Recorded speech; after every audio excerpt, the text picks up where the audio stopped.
గురూపదేశ రత్నమాల. నిష్కామ్యం.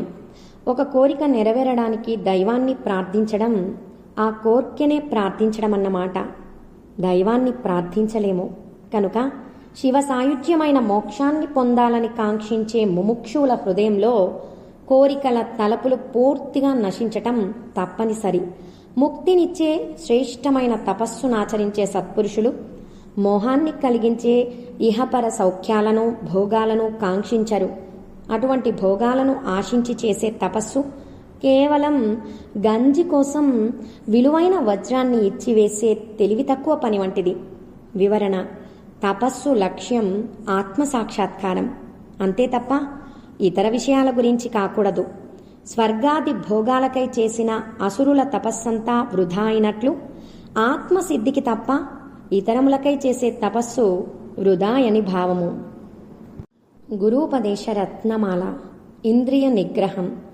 అంతఃకరణాలైన మనస్సు, బుద్ధి, చిత్తం, అహంకారాలనే 4 బాహ్యకరణాలైన చర్మం, నోరు, కన్ను, ముక్కు, చెవి అనే 5 ఇవి రాత్రింబవళ్ళు నిరంతరం అణిగి ఉంటే వివరించలేని ఆ తురీయ స్థితిలో ప్రకాశించే పరావస్తువు తానే వెలుగును.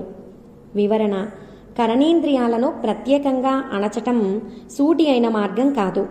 అహమణిగితే అన్నీ అణగుతాయి కనుక అహంతా నాశనానికే ప్రయత్నించాలి.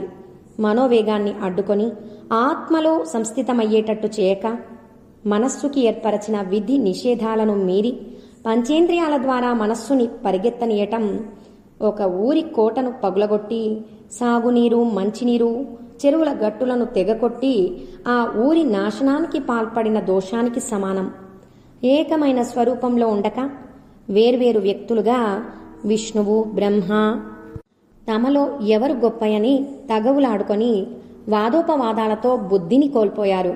అప్పుడు అరుణాచలేశ్వరుడు జ్యోతిస్తంభ రూపంలో మధ్య లేవగా బ్రహ్మ విష్ణువులు ఆద్యంతములు పరీక్షించి కనుగొనలేక నిస్పృహ చెందారని పురాణం చెబుతోంది.